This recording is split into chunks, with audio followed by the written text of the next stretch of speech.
We've been looking for new ways to get citizen engagement and move beyond like the 20th century. West Sacramento is the first city in the nation to launch a controversial new program that is watching you, or rather you, online.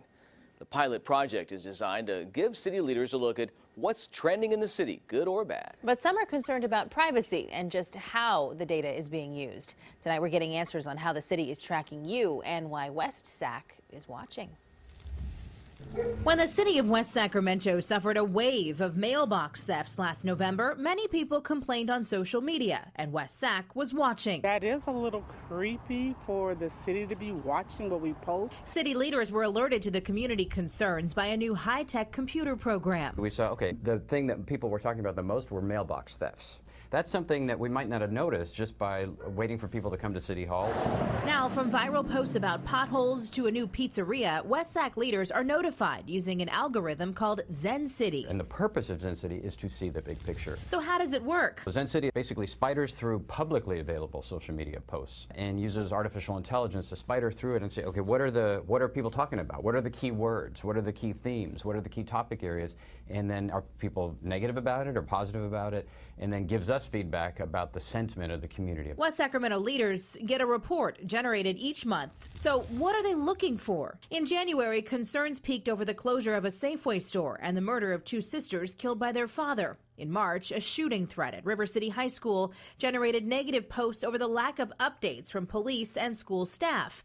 And now, city leaders have a fix on how people are feeling. It's not that Zen City replaces our other forms of civic engagement. It's just a way to listen more. There are ways that this can go wrong. Some are concerned about what happens to the data that is distributed monthly to council members and department heads, including the police chief. Once you get into policing, there are many more potential concerns around the use of artificial intelligence. What we're seeing is these tools are being rolled out in secret without the proper safeguards to prevent abuse. The ACLU worries about the potential misuse of the technology, and we've seen it before. Facebook began as a social engagement tool that quickly and widely engaged the public, but the recent reveal that Facebook's business model exposed user data has been troublesome for users, even though the exposure was not planned. And so it's really important to have a conversation about how this tool works and to put the burden on the government and the city council to explain exactly what it's going to be used for. There's no privacy issues because we're not opening up anything that hasn't already been published publicly for the purpose of being public. Instead, the city hopes it will give all residents an equal say in civic matters. So it allows us to hear the whole community and not just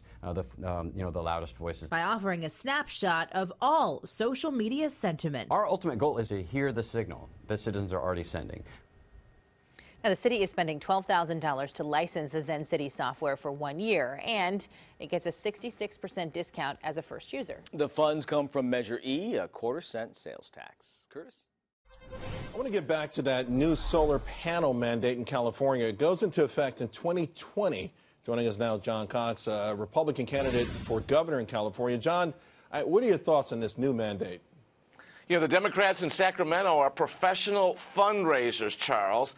The solar industry is paying for this. I mean, you can see that because solar stocks went up yesterday. Meanwhile, Californians can't afford to live in this state anymore.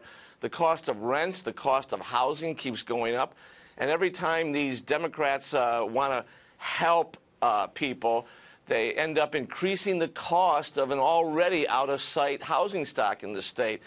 I think people are sick and tired of it. We've got a couple of career politicians, Democrats, Newsom and Villaraigosa, trying to double down on this. There's special interest. It's the Democrats' special interests all over the place, and they're making life miserable for working Californians, and it's going to end this year.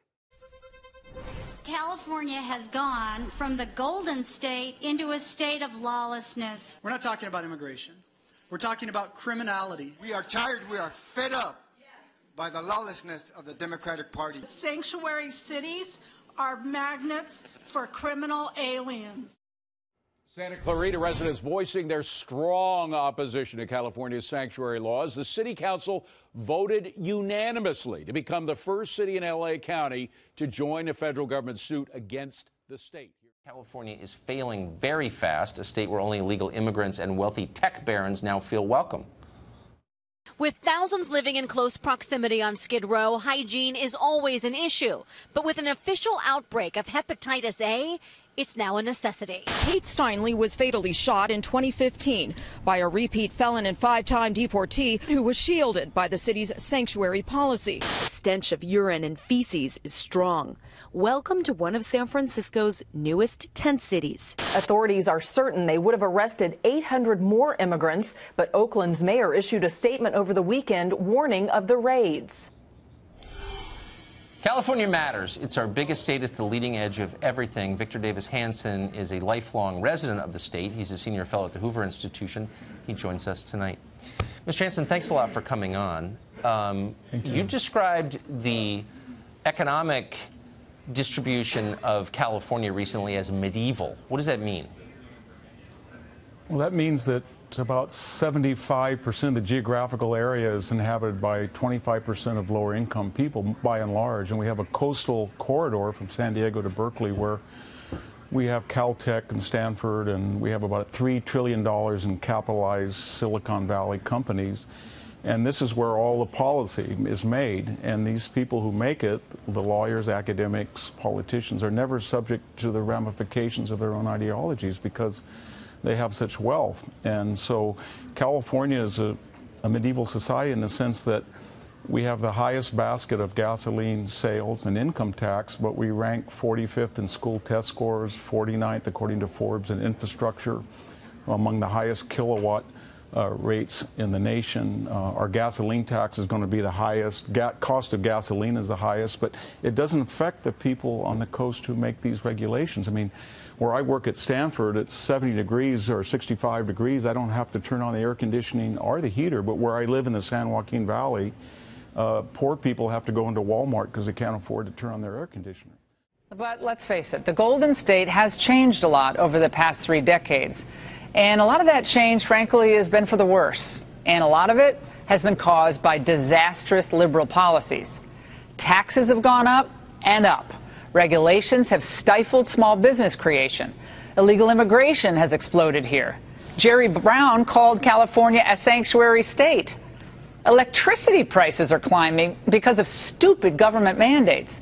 The mandatory $15 minimum wage is hurting low-income workers because more retailers are now moving to automation to save the money. And we've seen a major squeeze on California's middle class as the number of working poor is growing. California's public pension systems are about $200 billion in the red. Oh, and while homelessness nationwide is declining, it's up here by 3%.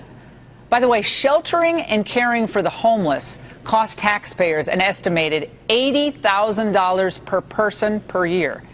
In fact, it's so bad that some of the major cities like San Francisco, Sacramento, and right here in the Los Angeles area now have what they call permanent tent cities or encampments. And it's all the homeless. Like this one that popped up not far from some of the wealthiest zip codes in the country.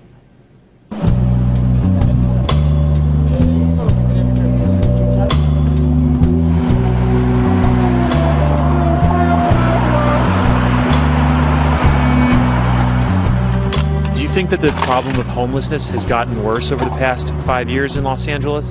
Yeah, it's worse. It's getting worse. There's so much people out of a home. They keep growing and growing. Like I'll notice them in different spots, not just here. You know what I mean? Like this is one of the bigger ones, and then Skid Row.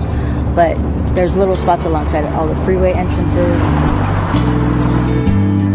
Do you think that the city government here cares? I don't think so. I don't think so. I think they would rather make us disappear than to be near that building over there, which is City Hall.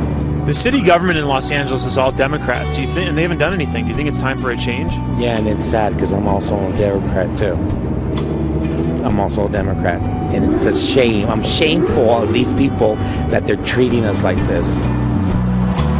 The city of Los Angeles has one of the nation's biggest and most visible homeless populations. It's overwhelming. And now LA has hit upon an idea of how to fix it. Build homeless shelters in people's backyards. Not in my backyard. Oh, yes, in your backyard. A $500,000 pilot program will pay homeowners to build shelters in their backyard, but only if those guest houses are occupied by the homeless. Not making this up, by the way. According to the LA Times, officials say they want to avoid, quote, compromising the character of the region's single-family neighborhoods.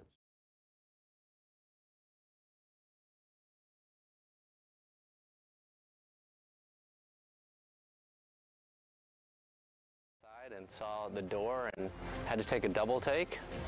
A Northeast Portland couple awoke this morning to some hateful graffiti all over their home and all over their car, apparently because they're from California. K2's Keaton Thomas is live in Northeast Portland tonight. So Keaton, they had just moved here. Yeah, they moved here from LA back in March, Catherine, and they quickly became friends with many of their neighbors, but clearly last night someone took exception with their relocation, and they have an idea of who it might have been.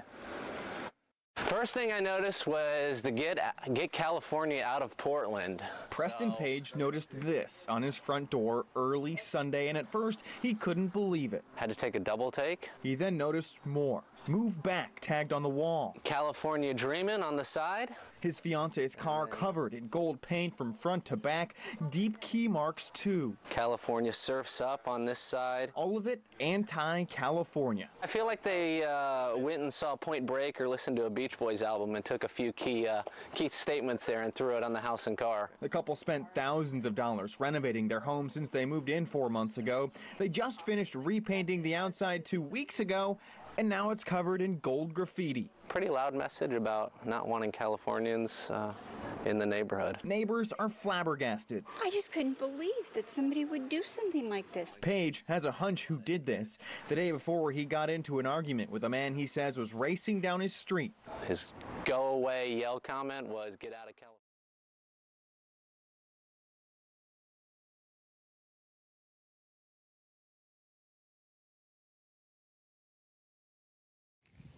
Hello everyone, welcome to your channel, our channel, my channel here, The Walking Journey. I don't know guys, I just wanted to show you guys that the freedom that I enjoy here. See, I'm clearing out my land. Now I'm passing it with the mower. See, I'm mowing everything down so it's ready to go. It wasn't like that if you guys remember watching the past videos. So something that I've been really thinking about is, and watching videos here on YouTube and social media, including the internet, something that's really trending, even on local news. I'm starting to notice that it's trending. People are just leaving California by the droves, by the masses. Everybody has their excuses for leaving. I left myself, but that's not my home state. And after living there more than 10 years, me personally, I had enough. But something that I'm really concerned, like me, I enjoy being able to light this fire. I enjoy to be able to shoot my gun out here in the back. And something that really concerns me, and it concerns a lot of people, is please don't leave California. Stay there. You belong there. You created your hell. So stay there on your hell on earth. Don't come here and insult us, trying to tell us how to live, trying to change our lifestyles, trying to change our political point of views. I've heard rumors of, like, you'll get a California neighbors, or they'll call the cops on you for shooting your handgun or your gun out in the backyard, which is something quite normal out here, to be able to shoot your gun, to be honest with you. We enjoy being able to, our freedoms. It might not be perfect, like riding our motorcycles without a helmet, texting while driving. It's not right, but we enjoy those freedoms. The consequences of getting in trouble for our own actions.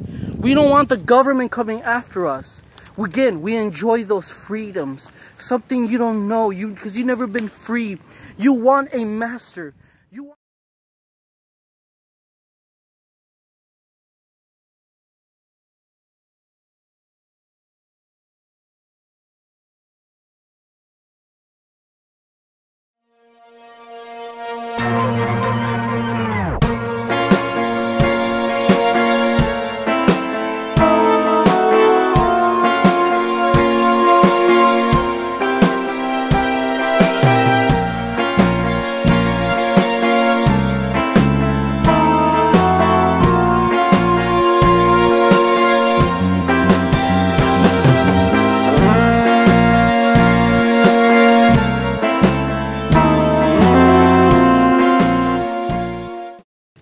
that really concerns me, and it concerns a lot of people, is please don't leave California.